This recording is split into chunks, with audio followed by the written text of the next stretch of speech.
കോഴിയിറച്ചിക്കും ബീഫിനും എന്തിനു പറയണേ, മീനിന് വരെ എന്തോരം വിലയാണ്. നല്ലോണം വില കത്തിക്കയറി നിൽക്കുന്ന സമയത്തൊക്കെ നമുക്ക് എത്ര തിന്നാലും പൂതി തീരാത്ത, വീണ്ടും വീണ്ടും കുട്ടികളായാലും ഇനിയിപ്പോൾ നമ്മൾ വലിയവരായാലൊക്കെ വീണ്ടും വീണ്ടും വിളമ്പി കഴിക്കാൻ പറ്റുന്ന നല്ലൊരു അടിപൊളി ചോറാണ് കേട്ടോ നമ്മൾ ഇന്ന് ഇവിടെ കാണിക്കണത്. ഒരു പ്രാവശ്യങ്ങൾ ഉണ്ടാക്കിയ പിന്നെയും പിന്നെ നിങ്ങൾ ഈ ചോറ് തന്നെ ഉണ്ടാക്കുള്ളൂ കേട്ടോ. അത്രക്കും ഹെൽത്തിയാണ്, അതുപോലെ തന്നെ എളുപ്പമാണ്. നമുക്ക് എത്ര സമയമില്ലാത്ത സമയക്കും വേഗം ഉണ്ടാക്കിയെടുക്കാൻ പറ്റുന്ന വലിയൊരു ചിലവൊന്നും ഇല്ലാത്ത ഈ ഒരു ചോറ് എങ്ങനെയാണ് ഉണ്ടാക്കണേ നമുക്ക് നോക്കട്ടോ. പിന്നെ ഇതുകൊണ്ടുള്ള ഈ ഒരു ചോറ് റെഡി ആയി കഴിഞ്ഞാൽ പിന്നെ നിങ്ങൾ ഈ ഒരു സോയാബീൻ ഇഷ്ടമില്ലാത്തവര് പോലും പിന്നെ നമ്മൾ കടയിൽ നിന്ന് വാങ്ങുകയും ചെയ്യും, ഈ ഒരു ചോറ് ഉണ്ടാക്കുകയും ചെയ്യും കേട്ടോ.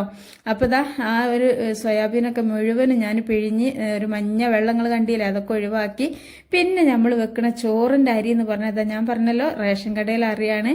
ഈ അരി ആയതുകൊണ്ട് തന്നെ നല്ലോണം കഴുകിക്കോളിട്ടോ, 4ഉം 5ഉം പ്രാവശ്യമൊക്കെ കഴുകിക്കോളി. നമ്മൾ കരിഞ്ചന്ത വെക്കണ മാതിരിയല്ല. അപ്പം ഞാനിതാ നിങ്ങൾ കണ്ടില്ല, ഒരു കുണ്ടൻ ഗ്ലാസ്, ആ ഒരു ഗ്ലാസ്സിന് 2 ഗ്ലാസ് അരിയാണ്ടിട്ട് തന്നെ ഏകദേശം ഒരു 3/4 കിലോ അരി ഉണ്ടാവും. അപ്പോൾ നമ്മളെ വീട്ടിൽ ഒരുപാട് ആളുകളൊക്കെ ഉണ്ടെങ്കിൽ അരിൻ്റെ അളവ് കൂട്ടിക്കോളി. പിന്നെ എന്ന് പറഞ്ഞാൽ ഈ ഒരു ചോറ് നമ്മൾ ഉണ്ടാക്കുമ്പോൾ കുറച്ച് കൂടുതൽ ഉണ്ടാക്കിക്കോളി കേട്ടോ. പിന്നെ കുറച്ചൊക്കെ നമ്മൾ തന്നെ ഇപ്പോൾ ഒരു 2 ഗ്ലാസ് ഇട്ട് വെച്ചിട്ട് പിന്നെ രാത്രിക്കൊക്കെ തേങ്ങിയില്ല. കാരണം എന്താണെന്ന് വെച്ചാൽ ഇതിൻ്റെ ഒരു പിന്നെ എന്താ പറയുക, നമുക്ക് ഇഷ്ടമുള്ള ചോറൊക്കെ ആകുമ്പോൾ നമ്മൾ വീണ്ടും വീണ്ടും ഇങ്ങനെ വൈകുന്നേരമൊക്കെ ഒന്ന് വിളമ്പി കഴിക്കാനൊക്കെ തോന്നൂലേ, ആ ഒരു പ്രശ്നം വരും. അതുകൊണ്ട് തന്നെ നിങ്ങൾ കുറച്ച് കൂടുതൽ ഉണ്ടാക്കിയോളി കേട്ടോ. അപ്പോൾ ഈ ഒരു അരി ഞാൻ നല്ലോണം കഴുകി ഒരു 4-5 പ്രാവശ്യം കഴുകി ഇതാ ഒരു സ്റ്റെയിനറിലേക്ക് ഒന്ന് മാറ്റി വെച്ചിരിക്കണേ. ഇനി അതിൽ നിന്ന് ആ വെള്ളമൊക്കെ ഒന്ന് ചോർന്ന് പോകട്ടെ. ആ ഒരു സമയം കൊണ്ട് നമുക്ക് കുറച്ച് പണികളുണ്ട്. വളരെ പെട്ടെന്ന് റെഡിയാക്കി എടുക്കുന്ന ചോറായതുകൊണ്ട് തന്നെ എന്താ പറയുക, നമുക്ക് വലിയ തിരക്കൊക്കെ ഉണ്ടാവില്ലേ രാവിലെയൊക്കെ. അപ്പം അങ്ങനത്തെ സമയത്തൊക്കെ ഉണ്ടാക്കിയെടുക്കണോണ്ട് തന്നെ നമുക്ക് ഈ ഒരു തക്കാളി ഒന്നും വഴറ്റി കളിക്കാനൊന്നും സമയമില്ല. അപ്പം എന്ത് ചെയ്യുക, നമുക്ക് ഈ ഒരു തക്കാളിയും ഇതിലേക്ക് എന്തൊക്കെ വേണം അതെല്ലാം കൂടിയിട്ട് നമുക്ക് ഒറ്റ അടിച്ചെടുക്കലായിട്ട് ചെയ്യണത്. എന്നാൽ പിന്നെ തക്കാളി ഒന്ന് വേവട്ടെ, ഉള്ളി ഒന്ന് വേവട്ടെ, അതൊന്നും ചെയ്യേണ്ട ആവശ്യം ഉണ്ടാവില്ല. അപ്പോൾ അതിന് വേണ്ടിയിട്ട് ഞാനിതൊക്കെയാണ് ഒരു അത്യാവശ്യം വലുപ്പമുള്ള മീഡിയം സൈസിലുള്ള നല്ല പഴുത്ത 2 തക്കാളി ഇതിലേക്ക് ഇതേമാതിരി മിക്സിന് ജാർക്കൊന്ന് മുറിച്ചിട്ടിക്കണേ.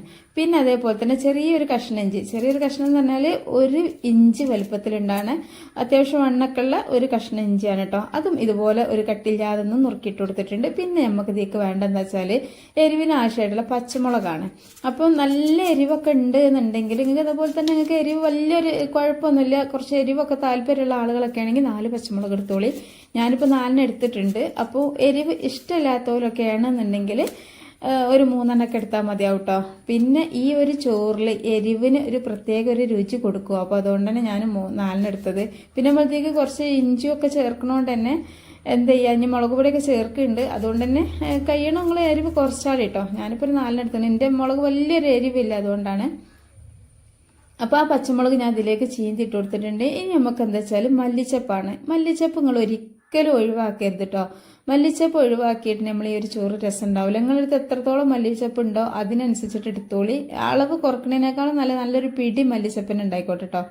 അപ്പോൾ ആ മല്ലിച്ചപ്പ് ഞാൻ അതിലേക്ക് ഇട്ട് കൊടുത്തിക്കണം. ഇപ്പം മിക്സിയുടെ ജാറ് നല്ലോണം നിറഞ്ഞിട്ടുണ്ട്. അത് വിചാരിച്ചിട്ട് നിങ്ങളുടെ ടെൻഷനൊന്നും ആവണ്ട. നമുക്ക് ഇത് അരച്ചെടുക്കുന്ന സമയത്ത് ആ തക്കാളി അരിഞ്ഞാൽ തന്നെ അത് ചപ്പി പോവും. പിന്നെ ഞാൻ അതിലേക്ക് ഇട്ട് കൊടുത്ത ഒരു 4-5 എല്ല് വെളുത്തുള്ളിയും ഒരു ലേശം ഒരു തണ്ട് കറിവേപ്പിൻ്റെ ഇതും കൂടി ഇട്ട് കൊടുത്തു കേട്ടോ.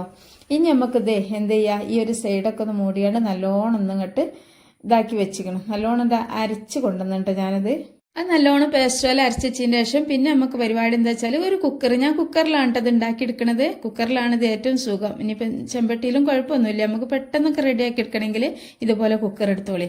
അപ്പോൾ ഒരു 5 ലിറ്ററിൻ്റെ കുക്കർ എടുത്തിക്കണേ. അതിലേക്ക് ഞാനൊരു 6-7 ടേബിൾ സ്പൂണോളം ഓയിലാണ് ഒഴിച്ചിക്കണേ. നിങ്ങൾക്ക് വേണമെങ്കിൽ നെയ്യ് എടുക്കാം. അപ്പോൾ ഓയിൽ ഒഴിച്ചു കൊടുത്തിട്ട് പിന്നെ അതിലേക്ക് ഇട്ട് കൊടുക്കണം എന്താണെന്ന് വെച്ചാൽ ഒരു 10 മണി കുരുമുളകും അതുപോലെ തന്നെ ഒരു ചെറിയൊരു കഷ്ണം കറുവാമ്പട്ടിയും ഒരു 2-3 ഗ്രാമ്പും പിന്നെ അതുപോലെ തന്നെ ഒരു ബേ ലീഫും. അപ്പോൾ നിങ്ങൾക്ക് ബേ ലീഫ് നിങ്ങളെ കറിയിലില്ല എന്നുണ്ടെങ്കിൽ ഒഴിവാക്കിയോളൂ കേട്ടോ. പിന്നെ കുരുവോളിൻ്റെയും മറ്റേ സാധനങ്ങളൊക്കെ നമ്മളെ വീട്ടിലെപ്പോഴും ഉണ്ടാകണമല്ലേ, അപ്പോൾ അതുകൊണ്ട് ചേർത്ത് കൊടുക്കുക. പിന്നെ അതുപോലെ തന്നെ ആ ഒരു ഇതൊക്കെ ഒന്ന് മൂത്ത് വരുന്ന സമയത്ത് എന്ത് ചെയ്യുക, ഒരു മീഡിയം സൈസിലുള്ള സവാളൻ്റെ പകുതി കട്ട് ചെയ്തിട്ട് ഇതിക്കൊന്ന് ഇട്ട് കൊടുത്തിട്ട് കേട്ടോ. ഇനിയിപ്പോൾ ഈ ഉള്ളി നല്ലോണം വയന്ന് വരണം അങ്ങനെയൊന്നുമില്ല. ഇതൊന്നും ഇങ്ങനെ ഇളക്കിയ ഒരു സമയത്ത് തന്നെ നമുക്ക് ഇതിക്ക് നമ്മൾ നേരത്തെ റെഡിയാക്കി നല്ലോണം പിഴിഞ്ഞൊക്കെ വെച്ച ആ ഒരു ഇതുണ്ടല്ലോ സോയാബീന്, അത് ഇതിക്ക് ഇട്ട് കൊടുക്കട്ടോ.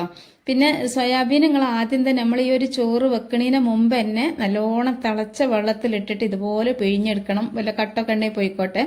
അപ്പൊ ഞാനിപ്പോ ഒരു കമ്മട്ടൻ സോയാബീനല്ല എടുത്തത്. കമ്മട്ടം എന്ന് പറഞ്ഞാൽ ഒരുപാട് ആൾക്കാർക്കൊന്നും അറിയില്ല. നമ്മളൊരു ഏകദേശം അളക്കാതെ എടുത്തതായതുകൊണ്ടാണ്, അതിനാണ് കേട്ടോ ഞാൻ കമ്മട്ടം എന്നൊക്കെ പറഞ്ഞത്. അപ്പൊ ആ ഒരു കമ്മട്ടം എടുത്തോണ്ട് തന്നെ അളന്നിട്ടില്ല. അപ്പൊ കുറച്ചെടുക്കണ സമയത്ത് കുറച്ചുള്ളൂ. ഇനി കുഞ്ഞു കുഞ്ഞു സോയാബീനാണ്. അപ്പൊ പക്ഷെ അത് തിളച്ച വെള്ളത്തിലിട്ട് ഒരു 10 മിനിറ്റ് കഴിഞ്ഞപ്പോഴേക്കും ഒരുപാടായിട്ടുണ്ട്. അപ്പൊ അതുകൊണ്ട് തന്നെ ഒരു മുക്കാ ഭാഗം എടുത്തിട്ടുള്ളൂ. അപ്പൊ നിങ്ങൾക്ക് എത്രത്തോളം സോയാബീനൊക്കെ ചിലർക്ക് ഒരുപാട് ഇഷ്ടമാണ്, അങ്ങനെയുള്ള ആളുകളൊക്കെ കുറച്ച് കൂടുതൽ തന്നെ എടുത്തോളി. എനിക്കും ഇഷ്ടമൊക്കെ തന്നെയാണ്. പക്ഷെ എന്നാലും നമ്മൾ 2 ഗ്ലാസ് ചോറ് വെക്കണോണ്ട്, 2 ഗ്ലാസ് അരി ഇട്ടിട്ട് ചോറ് വെക്കണോണ്ട് തന്നെ ഇതാണ് ഇതിന്റെ കറക്റ്റ് പാകം. അപ്പൊ അതാ ആ ഒരു സോയാബീൻ്റെ ആ ഒരു പച്ചച്ചോയും കൂടി ഈ ഒരു ഉള്ളിയും ഇതൊക്കെ ഉള്ള ആ ഒരു ഓയിലിൽ കിടന്നിട്ട് നല്ലോണം ഒന്ന് വറുത്തെടുത്ത് കേട്ടോ. അതിന്റെ ശേഷം നമ്മൾ അരച്ച് വെച്ചിന് ആ ഒരു ഇതുണ്ടല്ലോ, മല്ലിച്ചപ്പും തക്കാളിയും എല്ലാം കൂടെ ആ ഒരു പേസ്റ്റ് ഇതിലേക്ക് ഇട്ട് കൊടുത്തേണ്. ഇപ്പം തന്നെ നല്ലൊരു സ്മെല്ലുണ്ട് കേട്ടോ. അടുക്കളൊക്കെ നല്ലൊരു മണം വരെ വരികയുണ്ട്. നമുക്കിതിങ്ങനെ കുറച്ച് ഉപ്പൊക്കെ ഇട്ട് ഇളക്കിയിട്ട് ഇതിങ്ങനെ സ്വയം കഴിക്കാൻ തോന്നും. അത്രക്കും നല്ലൊരു സ്മെല്ലാണ്. നമുക്ക് സ്മെല്ല് ചിലത് വരുമ്പോൾ നല്ലൊരു ഇഷ്ടമാണല്ലോ അല്ലേ. അപ്പോൾ ആ ഒരു സമയത്ത് നമുക്ക് എന്ത് ചെയ്യാം, ഇതിക്ക് വേണ്ട പൊടികളൊക്കെ ഇട്ട് കൊടുക്കട്ടോ. അപ്പൊ ഇതിക്കുള്ള ആ ഒരു നമ്മൾ അരച്ച് പാർന്ന ആ ഒരു പേസ്റ്റ് ഉണ്ടല്ലോ, അതിന്റെ ആ ഒരു പച്ചച്ചുവയൊക്കെ മാറിയിട്ടുണ്ട്. പച്ചച്ചുവ മാറാൻ വേണ്ടിയിട്ട് ഹൈ ഫ്ലെയിമിൽ ഇട്ടിട്ട് തന്നെ നല്ലോണം ഇളക്കി കൊടുത്തോളിട്ടോ. അപ്പോഴാണ് കാരണം നമ്മളാ ഒരു പേസ്റ്റ് ഇപ്പൊ ഏകദേശം ഒരു 3/4 ഗ്ലാസോളം ഉണ്ടാവും. നമ്മൾ അരി എടുത്ത ഗ്ലാസ്സിന് 3/4 ഗ്ലാസോളം ഉണ്ടാവും. അപ്പൊ ആ ഒരു പേസ്റ്റ് ഇതിൽ കിടന്ന് നല്ലോണം ഒന്ന് തിളക്കട്ടെ. അപ്പൊ ഇത് അത്യാവശ്യം തിളച്ചിട്ടുണ്ട്. ഇനി നമുക്ക് ഇതിലേക്കുള്ള പൊടികളൊന്ന് ചേർത്ത് കൊടുക്കട്ടോ. പൊടികൾ ഒരുപാട് വേണ്ട. ഒരു 3/4 ടേബിൾ സ്പൂണോളം മല്ലിപ്പൊടി, പിന്നെ അതുപോലെ തന്നെ 1/2 ടേബിൾ സ്പൂണോളം മഞ്ഞൾപ്പൊടി, പിന്നെ മുളക് പൊടി ഞാൻ കുറച്ചായിട്ട് ചേർക്കണുള്ളൂ. ഒരു 1/4 ടേബിൾ സ്പൂണേ ചേർക്കണുള്ളൂ. കാരണം നല്ല എരിവുണ്ടാവും. ഇത് 1/4 ടേബിൾ സ്പൂൺ മുളക് പൊടി ഇട്ടാൽ തന്നെ അത്യാവശ്യം എരിവുണ്ടാവും. കാരണം കുരുമുളകും ഇഞ്ചി പച്ചമുളക് എല്ലാം അതിൽ ചേർത്തുകൊണ്ട് തന്നെ അത്യാവശ്യം നല്ല എരിവുണ്ടാവും. പിന്നെ അതുപോലെ തന്നെ അതിലേക്ക് ഇനി എരിവുള്ള സംഭവങ്ങൾ ഇനിയും ചേർക്കുന്നുണ്ട്. അതുകൊണ്ടൊക്കെ മുളക് പൊടിന്റെ അളവ് കുറച്ചാണ് കേട്ടോ. അപ്പോൾ നിങ്ങൾക്ക് നല്ല എരിവ് വേണമെന്നുണ്ടെങ്കിൽ 1/2 സ്പൂണൊക്കെ ഇട്ടോളി. പക്ഷെ ഒരിക്കലും നിങ്ങൾ എരിഞ്ഞ് ഇടങ്ങാറാവാൻ പാടില്ല. ഇത്രയും നല്ലൊരു ചോറുണ്ടാക്കിയിട്ട് പിന്നെ അത് എരിയാൻ പാടില്ലല്ലോ. അപ്പൊ ഞാൻ പറഞ്ഞല്ലോ അതിലേക്ക് ഇനി എരിവുള്ള സാധനങ്ങൾ ചേർക്കേണ്ടത് എന്താ വെച്ചാൽ ചിക്കൻ മസാലയാണ്. അപ്പൊ ചിക്കൻ മസാല, ബീഫ് മസാല നിങ്ങളെ കയ്യിലുണ്ടെങ്കിൽ 1 ടേബിൾ സ്പൂൺ ചേർത്ത് കൊടുക്കുക. അതല്ല നിങ്ങൾ കയ്യിൽ ഇത് രണ്ടും ഇല്ലാന്നുണ്ടെങ്കിൽ അതിന് പകരം ഒരു 1/2 ടേബിൾ സ്പൂൺ ഗരം മസാലിന്റെ പൊടി ചേർത്ത് കൊടുത്താൽ മതി കേട്ടോ. ഞാനിപ്പോൾ ഇതിലേക്ക് ഗരം മസാലിന്റെ പൊടി ചേർക്കണില്ല. അതുകൊണ്ട് തന്നെ ചിക്കൻ മസാലിന്റെ പൊടി 1 ടേബിൾ സ്പൂൺ ചേർത്തിട്ടുണ്ട്. അത്യാവശ്യം നല്ല എരിവ് അതിലും ഉണ്ടാവും. പിന്നെ അതുപോലെ തന്നെ ഞാൻ കുറച്ച് കപ്സ് മസാല ചേർത്ത് കൊടുക്കുന്നുണ്ട് കേട്ടോ. ഈ കപ്സ് മസാല, കപ്സ് ക്യൂബ്സ് ഒക്കെ ഇതിലേക്ക് ചേർത്ത് കൊടുത്താൽ നമുക്കൊരു കപ്സിന്റെ ആ ഒരു ഫ്ലേവർ ആയിരിക്കും നമ്മുടെ ഈ ഒരു ചോറുണ്ടാക്കുക. അപ്പൊ നമ്മൾ തക്കാളിയും പച്ചമുളകൊക്കെ വാങ്ങാൻ പോകുന്ന സമയത്ത് തന്നെ കുട്ടികളെ പറഞ്ഞേക്കുന്ന സമയത്താണെങ്കിലും ആരാണോ കൊണ്ടുവരുന്നവരോട് പറയാം കപ്സിന്റെ ക്യൂബ്സ് വാങ്ങാൻ, ചിക്കൻ ക്യൂബ്സ് വാങ്ങാൻ പറഞ്ഞാൽ മതി. വലിയൊരു വില ഒന്നുമില്ല. ഒരു പാക്കറ്റിൽ 2 എണ്ണം ഉണ്ടാവും. നമ്മൾ ഒരു 3/4 കിലോ ചോറൊക്കെ വെക്കുന്ന സമയത്ത് 1 ക്യൂബ്സ് എടുത്തിട്ട് ഇതിലേക്ക് ഇട്ട് കൊടുത്താൽ മതി കേട്ടോ. പിന്നെ അത്യാവശ്യം ഉപ്പൊക്കെ ഇതിലുണ്ടാവും. അതുകൊണ്ട് നമ്മൾ ചോറിൽ ഉപ്പൊക്കെ നമ്മൾ കറക്റ്റായിട്ട് നോക്കണം. അതുപോലെ തന്നെ കപ്സിന്റെ മസാലയും വാങ്ങിയാൽ മതി. അപ്പൊ അതൊക്കെ ഇട്ടിട്ടുള്ള ഈ ഒരു ചോറിനൊരു പ്രത്യേക ഒരു രുചിയാണ്. നമുക്ക് ഇതിലേക്ക് ചിക്കനോ ബീഫോ മീനോ ഒരുപാട് പൈസ ചെലവാക്കിയിട്ട് വാങ്ങിയിട്ട് ഇതിലേക്ക് ഇട്ട് കൊടുക്കേണ്ട ഒരു ആവശ്യമില്ല കേട്ടോ. അപ്പൊ ഞാൻ ഇതിലേക്ക് ഉപ്പ് ഇട്ട് കൊടുത്തിട്ടില്ല. ഇനി ആവശ്യത്തിനുള്ള ഉപ്പും കൂടെ ഇട്ട് കൊടുത്തിട്ടുണ്ട്. അപ്പൊ ഞാൻ പറഞ്ഞല്ലോ ക്യൂബ്സിൽ അത്യാവശ്യം ഉപ്പ് ഉണ്ടാവും. അപ്പൊ അതിനനുസരിച്ചിട്ട് ഉപ്പിട്ട് കൊടുക്കുക. പിന്നെ നമുക്ക് ഇതിൽ ഇനി ഉപ്പ് ടേസ്റ്റ് നോക്കാനൊക്കെ സമയമുണ്ട് കേട്ടോ. അതിലേക്ക് വെള്ളം ഒഴിക്കും. പിന്നെ ഞാൻ ഇതിലേക്ക് ഇട്ട് കൊടുക്കണത് എന്താ വെച്ചാൽ തൈരാണ്. പുളി കുറഞ്ഞ തൈരാണ് കേട്ടോ. വലിയ പുളിയൊന്നുമില്ല. പുളി കുറഞ്ഞ തൈരായതുകൊണ്ട് തന്നെ ഞാനൊരു 3 കുഞ്ഞുകയിൽ തൈര് ചേർത്ത് കൊടുക്കുന്നുണ്ട്. ഇനിയിപ്പോൾ നിങ്ങളടുത്ത് നല്ല പുളിയുള്ള തൈരൊക്കെ ആണെന്നുണ്ടെങ്കിൽ എന്ത് ചെയ്യുക, 1 കയ്യിലൊക്കെ മതി കേട്ടോ. ഒരുപാട് പുളിയാകുമ്പം ടേസ്റ്റ് കുറയും. അപ്പോൾ ഇപ്പോൾ ഇത് നല്ല ഉപ്പും പാകത്തിനെല്ലാം ആയിട്ടുണ്ട്. ഇനിയിപ്പോൾ ഇങ്ങനെ തന്നെ എടുത്തിട്ട് നമുക്ക് എന്ത് ചെയ്യാം, ചോറിൻ്റെ കൂടെ അതല്ലെങ്കിൽ ചപ്പാത്തിൻ്റെ കൂടെ പൊറോട്ടിൻ്റെ കൂടെ രാവിലത്തെ എന്ത് കടിൻ്റെ കൂടെയും നല്ലൊരു കോംബോ ആണ് കേട്ടോ. നമുക്ക് സോയാബീൻ വെച്ചിട്ട് ഇതുപോലൊരു കറിയൊക്കെ ഉണ്ടാക്കി നിങ്ങൾ കഴിച്ചു വെക്കേണ്ടി. പിന്നെ നിങ്ങൾ ഇങ്ങനെ ഉണ്ടാക്കും. അപ്പോൾ ഇതിവിടെ സ്റ്റോപ്പ് ആയിട്ടില്ല കേട്ടോ. നമുക്ക് ഇവിടെ തുടർന്നുകൊണ്ടേ ഇരിക്കുകയാണ് ഇതിന്റെ പരിപാടി. അപ്പോൾ കണ്ടാൽ നല്ല ഗ്രേവിയോട് കൂടി നല്ലൊരു അടിപൊളി കറി ആയിട്ടുണ്ട് കേട്ടോ. അപ്പോൾ നല്ല ഉപ്പൊക്കെ നോക്കട്ടെ. ഒരു സമയത്ത് നല്ല ടേസ്റ്റ് ഉണ്ട്. ഇതിപ്പോൾ നല്ലൊരു നമ്മൾ ബിരിയാണിയൊക്കെ കഴിക്കുമ്പോൾ ആ ഒരു ഫില്ലിംഗ് ഇല്ലേ, ബിരിയാണി മസാല, ബിരിയാണിക്ക് ഉണ്ടാക്കുന്ന മസാല അല്ലേ, അതിൻ്റെ അതേ ടേസ്റ്റിലാണ് ഇപ്പം നിൽക്കുന്നത്. ഇനി നമുക്കിതിലേക്ക് വെള്ളം ആഡ് ചെയ്യണം. അപ്പോൾ വെള്ളത്തിൻ്റെ കണക്ക് നിങ്ങൾ കറക്റ്റായിട്ട് മനസ്സിലാക്കണം. എന്താ വെച്ചാൽ നമ്മൾ സാധാരണ ചോറ് വെക്കുമ്പോൾ ഒരു 2 ഗ്ലാസ് അരി എടുക്കുമ്പോൾ നമ്മൾ 4 ഗ്ലാസ് വെള്ളം എന്നാണ് നോക്കല്.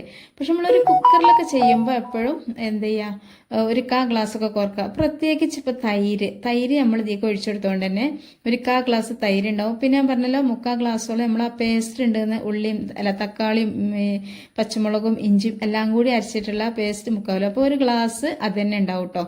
അപ്പോൾ അതുകൊണ്ട് തന്നെ നമ്മൾ എന്ത് ചെയ്യാം, 3 ഗ്ലാസ് വെള്ളം, 2 ഗ്ലാസ് അരിക്ക് 3 ഗ്ലാസ് വെള്ളം മതി. അതാണ് ഇതിനെ കറക്റ്റ്.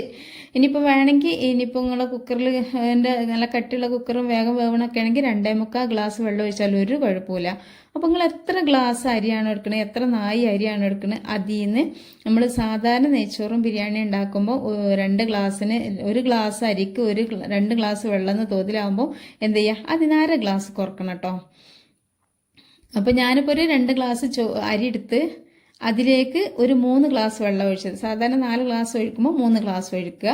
കാരണം ഈ പേസ്റ്റാക്കി അരച്ചതുകൊണ്ടാട്ടോ ഇങ്ങനെ ചെയ്യണത്. നമ്മൾ ഉള്ളിയും തക്കാളിയൊക്കെ വഴറ്റിയിട്ട് ചെയ്യുകയാണെന്നുണ്ടെങ്കിൽ എന്ത് ചെയ്യുക, ആ കണക്കിന് തന്നെ വെള്ളം ഒഴിച്ചോളൂ കേട്ടോ. അപ്പോൾ ഇതാ വെള്ളമൊക്കെ ഒഴിച്ച് ആ ഒരു സമയത്ത് അരിയൊക്കെ ഇട്ട് പിന്നെ ഇതിലേക്ക് ഞാൻ ഉപ്പുണ്ടോ നോക്കിയിട്ടോ. ആദ്യം നമ്മൾ കുറച്ച് ഉപ്പിട്ട് കൊടുത്തിട്ടുണ്ടായിരുന്നു, മുഴുവനായിട്ടും ചേർത്ത് കൊടുത്തിട്ടില്ല. പിന്നെ ഞാൻ 1 ടേബിൾ സ്പൂണും കൂടി ഉപ്പിട്ട്. അപ്പം നിങ്ങൾ ഒരു 2 ടേബിൾ സ്പൂൺ ഉപ്പൊക്കെ ചേർത്ത് കൊടുത്തതിന് ശേഷം പിന്നെ ഒന്ന് നോക്കട്ടെ ഉപ്പുണ്ടോയെന്നൊക്കെ. എന്നിട്ട് ഉപ്പ് കുറവാണെങ്കിൽ വീണ്ടും ഇട്ട് കൊടുക്കുക. അപ്പോൾ ഉപ്പ് നമ്മൾ രുചി നോക്കുന്ന സമയത്ത് കുറച്ച് മുന്നിൽ തന്നെ നിന്നോട്ടെ ഉപ്പ്. അപ്പോഴാണ് കറക്റ്റായിട്ടുള്ള ഉപ്പ് പാകത്തിന് ചോറിലുണ്ടാകുക. അപ്പോൾ ഇതാ ഞാൻ മൂടിയൊക്കെ വെച്ച് അത് ഒരു വിസിലടിയിട്ട് ഒറ്റ വിസിലടിഞ്ഞാൽ മതിയിട്ട് നമ്മളെ ചോറ്. അങ്ങനെ ഒരു വിസിലടിയുമ്പോൾ നമുക്ക് എന്ത് ചെയ്യുക, ഫ്ലെയിം ഓഫ് ചെയ്യുക. എന്നിട്ട് അതിൻ്റെ പ്രഷറൊക്കെ പോകുന്നത് വരെ തുറക്കാതിരിക്കുക. ആ ഒരു സമയം കൊണ്ട് നമ്മൾക്കിതാ ഇനിയിപ്പോൾ നമ്മളിതിലേക്ക് ചിക്കൻ പൊരിക്കേ ഒന്നും ചെയ്യണില്ല, ഒരു കൂട്ടാനും ഉണ്ടാക്കണില്ല, ഒന്നും വേണ്ട, ഒരു പപ്പടം പോലും പൊരിക്കണില്ല. ഇത് നല്ലൊരു അടിപൊളി ചമ്മന്തിയാണ്. നമ്മളെ ചോറിൻ്റെ ഒരു സംഭവമാണ്. അതിനേക്കാൾ സംഭവമായിട്ടുള്ള നല്ലൊരു ഒരു പ്രത്യേക രുചിയോട് കൂടിയുള്ള വേറെ ഒന്നും വേണ്ടെന്ന് കരുതുന്ന രീതിയിലുള്ള ചമ്മന്തിയാണ് നമ്മളിവിടെ റെഡിയാക്കുന്നത്. അപ്പോൾ അതിനായിട്ട് ഞാനിതാ കുറച്ച് തേങ്ങ ചെറുകിയിട്ടുണ്ട്. അതുപോലെ തന്നെ ഒരു പിടി മല്ലിച്ചപ്പ് എല്ലാം ചേർത്തോളൂ, നല്ല ടേസ്റ്റാണ്. അതുപോലെ തന്നെ ചെറിയൊരു കഷ്ണം ഇഞ്ചി, ഒരു 2-3 പച്ചമുളക്, ലേശം ചെറിയ ഉള്ളി, ഒരു 4-5 ചെറിയ ഉള്ളി, പിന്നെ കുറച്ച് ഉപ്പ്, പിന്നെ 2-3 ഇല്ലി കരിയേപ്പിൻ്റെ ഇല കേട്ടോ. അതാണ് നമ്മളെ ചമ്മന്തിൻ്റെ കൂട്ട്. പിന്നെ ആവശ്യത്തിനുള്ള ഉപ്പും ചേർത്ത് കൊടുത്തിട്ട് ഈ ഒരു മിക്സിൻ്റെ ജാറൊക്കെ തന്നെ ഒരു 2-3 ടേബിൾ സ്പൂണ് ഇതുണ്ടല്ലോ സുർക്കയും കൂടി ഒഴിച്ചെടുത്തിട്ട് നല്ല പോലെ ഒന്ന് ഒറ്റ കറക്കുമ്പോഴേക്കും നമ്മുടെ അടിപൊളിയായിട്ടുള്ള ചമ്മന്തി റെഡി ആയിട്ടുണ്ട് കേട്ടോ. അപ്പോൾ വലിയൊരു ചിലവൊന്നും ഇല്ലാതെ ഉണ്ടോ നമ്മളിത് ഉണ്ടാക്കണത്. എന്നാലോ ഇത് നമുക്ക് ഇന്നത്തെ ഉച്ചക്കായാലും രാത്രിയായാലും ഒക്കെ ഭയങ്കര കുശാലായിരിക്കും. ചിക്കനും ബീഫും ഒന്നും വേണ്ട. ഇനിയിപ്പോൾ നിങ്ങൾക്ക് വേണമെന്നുണ്ടെങ്കിൽ കുട്ടികൾക്കൊക്കെ എന്തെങ്കിലുമൊക്കെ കൊടുക്കണമെന്നുണ്ടെങ്കിലൊക്കെ വേണമെങ്കിൽ കുറച്ച് ചിക്കനൊക്കെ വാങ്ങിയിട്ട് പൊരിച്ചാൽ രസം തന്നെയാണ്, ഇല്ല എന്നും പറഞ്ഞില്ല. പിന്നെ എന്താ വെച്ചാൽ നമുക്കതൊന്നും വാങ്ങാൻ കിട്ടുന്നില്ല എന്നുണ്ടെങ്കിൽ, അതുപോലെ തന്നെ നമുക്ക് സ്കൂൾക്കൊക്കെ കുട്ടികൾ പോകുന്ന സമയത്തൊക്കെ പെട്ടെന്നൊരു ചോറൊക്കെ റെഡിയാക്കണം എന്നുണ്ടെങ്കിലൊക്കെ ഇതുപോലൊരു ചോറ് ഉണ്ടാക്കാൻ പറ്റും. പിന്നെ വേണമെങ്കിൽ നിങ്ങൾക്ക് കുറച്ച് കോഴിമുട്ടൊക്കെ ഇതിൽ പുഴുങ്ങിയിട്ട് കൊടുക്കട്ടോ. കോഴിമുട്ട ഇട്ട് കൊടുത്താൽ മതി, നല്ല രസം തന്നെയാണ്, കാണാൻ ഭംഗിയുണ്ടാവും. കഴിക്കുമ്പോൾ കുട്ടികൾക്കൊക്കെ ഓരോന്നിടത്തും കൊടുക്കുക. കാടമുട്ട, ചിക്കൻ, നമ്മൾ സാധാരണ കോഴിൻ്റെ മുട്ടയൊക്കെ പറ്റും. ഞാനിപ്പോൾ അതൊന്നും ചെയ്തിട്ടില്ല, കാരണം അതിനൊന്നും ആവശ്യമില്ല മക്കളെ. അടിപൊളി ചോറാണ്. നിങ്ങൾ ഒറ്റ പ്രാവശ്യം ഉണ്ടാക്കണമെങ്കിൽ മനസ്സിലാവുള്ളൂ. കാരണം ഇതൊരു കപ്സയുടെ ടേസ്റ്റാണ് ഇട്ടുണ്ടാവുക. കപ്സൊക്കെ ഇട്ടൊക്കെ ഇട്ടിട്ടുണ്ട്.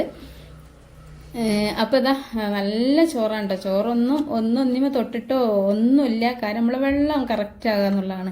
അപ്പോൾ നിങ്ങൾ തൈരൊക്കെ നല്ലോണം ഒഴിച്ചെടുക്കുമ്പോൾ എന്ത് ചെയ്യുക, വെള്ളം നല്ലോണം കുറക്കട്ടോ. ഒരു 4 ഗ്ലാസ് വെള്ളം ഒഴിക്കേണ്ടടുത്ത് കഴിയണത് 2.25 അല്ലെങ്കിൽ 3 ഗ്ലാസ്, അത്രേ പാടുള്ളൂ. അപ്പോൾ ഇതാ നമ്മൾ ചോറ് ഞാൻ പാത്രത്തേക്ക് മാറ്റേണ്ട ഒരു പ്ലേറ്റിക്ക്. എനിക്കെന്താ അറിയോ, എനിക്കിങ്ങനത്തെ ഈ ഒരു ചമ്മന്തിയൊക്കെ കണ്ടാൽ തന്നെ വേഗം ചോറ് കഴിക്കണം.